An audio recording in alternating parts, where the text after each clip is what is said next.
galera, tudo bem? Hoje nós vamos falar sobre a Revolução Industrial. Essa revolução que mudou a nossa forma de enxergar o mundo, de contar o tempo, essa revolução que mudou nosso comportamento profundamente. A Revolução Industrial, que começou lá no século XVIII, é tão importante que a partir dela entramos numa nova era geológica. Nós estamos no Antropoceno. As mudanças na crosta terrestre, que levaram bilhões de anos para acontecer pelos processos naturais, a partir da Revolução, começaram a acontecer pela ação do homem, em algumas dezenas de anos. Então, o poder de interferência do homem na Terra cresceu e se multiplicou abruptamente desde o início da Revolução Industrial. Basicamente, a Revolução Industrial foi a troca da força física pela força mecânica. Foi a alteração do processo de produção da manufatura para a fábrica. Nós passamos a usar máquinas. O músculo deixou de ser a principal fonte de energia, a principal fonte de movimentação na produção dos nossos bens. Então a Revolução Industrial é importante por isso. Essa Revolução Industrial, ela começa por volta de 1750, começa na Inglaterra, e a partir desse momento nós vamos viver o que se chamou de primeira fase da Revolução Industrial. Dura cerca de 100 anos, até metade do século XIX. Nessa primeira fase da Revolução Industrial, o principal combustível usado para movimentar as primeiras máquinas era o carvão. O metal utilizado para fazer essas máquinas ainda era o ferro. Nessa primeira fase, a principal indústria era a indústria têxtil, a produção de tecidos. E nós podemos seguramente dizer que essa primeira fase foi restrita à Inglaterra. Agora, por que a Inglaterra vai sair na frente no processo industrial? A Inglaterra é o país pioneiro da indústria, isso por diversos motivos. O primeiro motivo do pioneirismo inglês, para mim, foi a conquista dos mares. A Inglaterra, através do ato de navegação, conquista a supremacia dos oceanos, conseguindo implantar medidas de proteção ao seu mercado. A Inglaterra vai impedir, por exemplo, que navios com bandeiras de outros países aportassem em seu território, trazendo produtos que não eram produzidos nesse país de origem. Então, com isso, ela acaba fomentando a sua própria produção interna. Além desse ato de supremacia, a Inglaterra também vai melhorar sua tecnologia naval, vai melhorar sua capacidade militar nos mares, depois da batalha contra a invencível armada espanhola, vai derrotar essa invencível armada, quer dizer, não era bem invencível, não é? A Inglaterra também vai passar por um processo de revolução política interna que é muito importante para preparar o terreno para que a indústria fosse sua principal fonte de riqueza. Enquanto nos outros países europeus o absolutismo vai vigorar até o fim do século XVIII, em alguns deles vai se estender pelo século XIX até o início do século XX, na Inglaterra o absolutismo cai ainda no século XVII. É a Revolução Gloriosa. Depois de um processo de luta entre a burguesia e a nobreza, a Inglaterra chega à conclusão de que era possível manter o regime monárquico, mas que era necessário que a burguesia passasse a dar as cartas, porque a burguesia era o motor da economia. Então a burguesia ganha um espaço muito cedo na Inglaterra. Em 1688, depois de depor o rei Jaime II, o parlamento inglês vai dar posse, vai coroar o novo rei da Inglaterra. E isso vai fazer uma diferença muito profunda. O parlamento era formado pela burguesia, enquanto nos outros países os reis governavam pela vontade de Deus. Na Inglaterra, o rei reinava por ordem do parlamento, com a bênção de Deus. Isso fazia toda a diferença. Então, nesse momento, criou-se na Inglaterra um dos regimes políticos mais sólidos da Terra. A monarquia parlamentarista inglesa resiste até hoje. E por isso, a Inglaterra vai viver um longo período de estabilidade política, com primeiros ministros que governavam e reis que garantiam a tradição do país. Ora, além dessa Revolução Gloriosa, a Inglaterra toma medidas econômicas bastante duras e muito impopulares, mas que a médio e longo prazo pavimentariam o caminho da supremacia inglesa na indústria. Uma dessas medidas foi chamada de os cercamentos. Pelas leis medievais, os servos medievais tinham direito a permanecer na terra em que nasceram até a morte.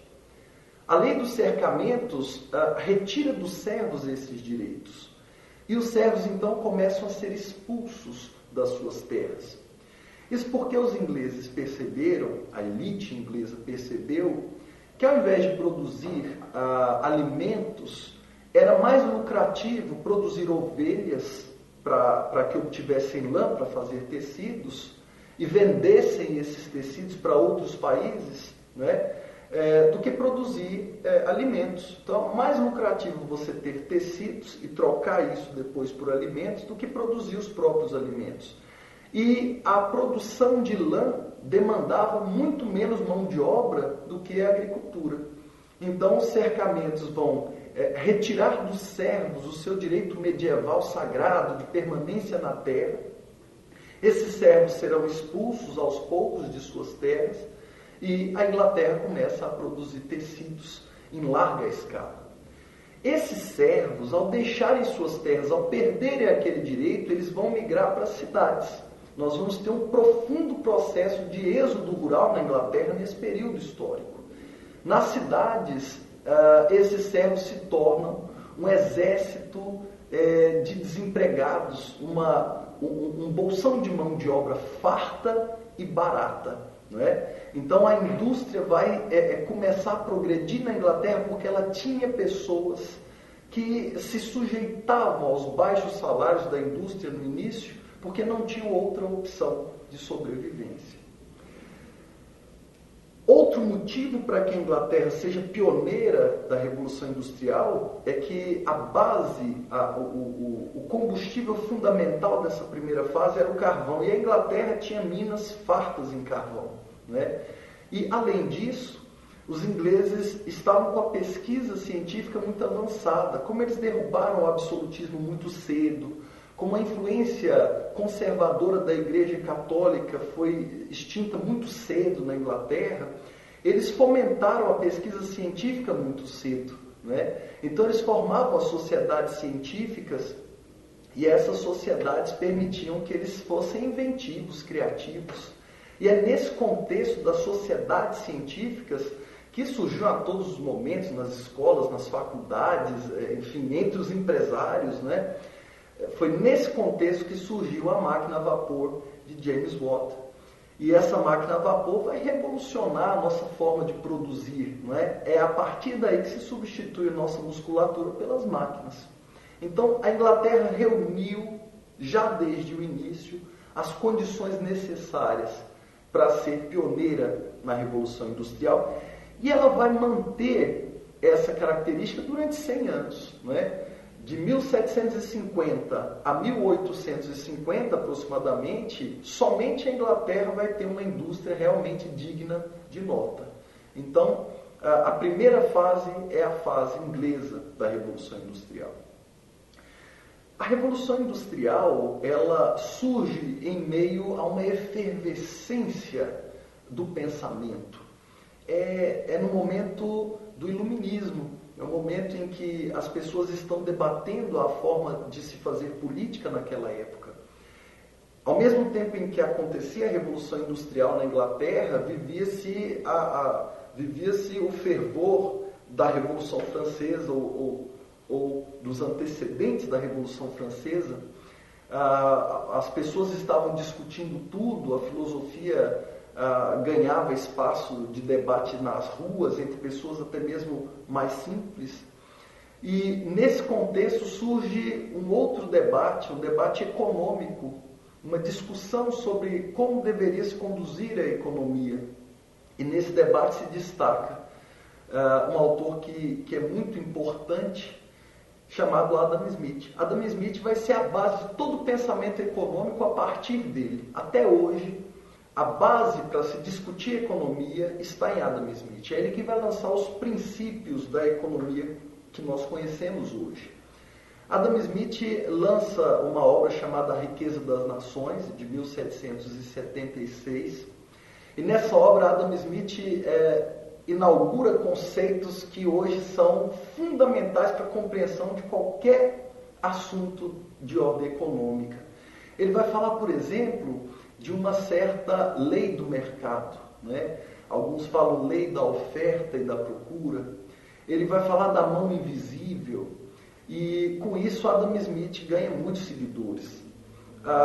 Adam Smith basicamente diz o seguinte: o mercado se autorregula.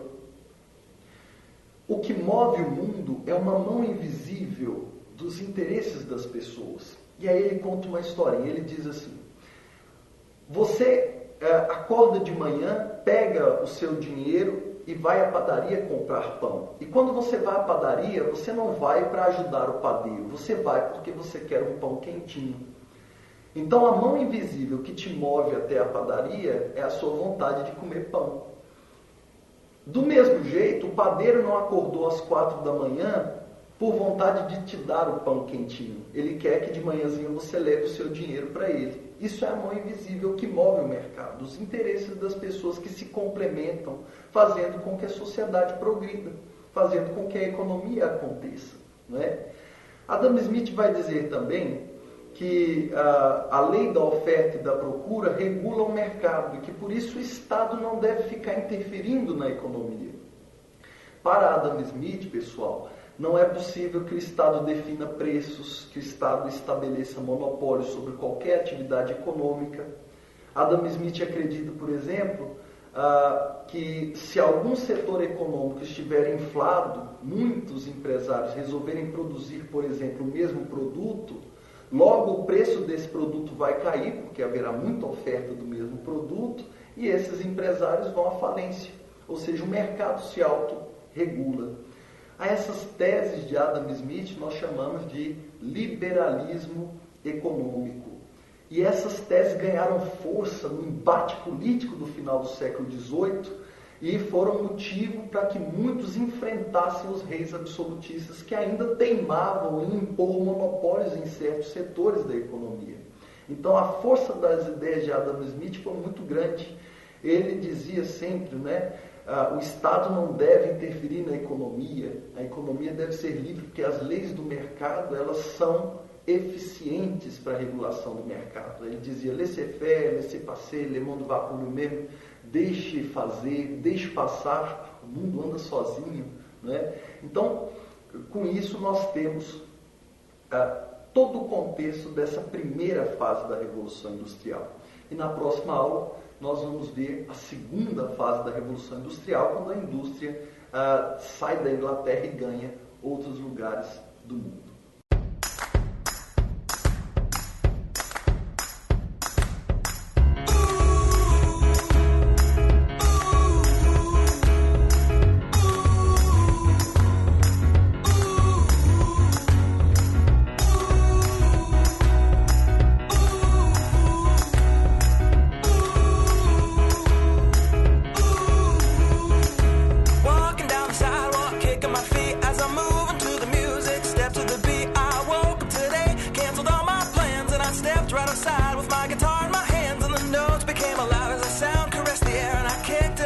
Just a stroke.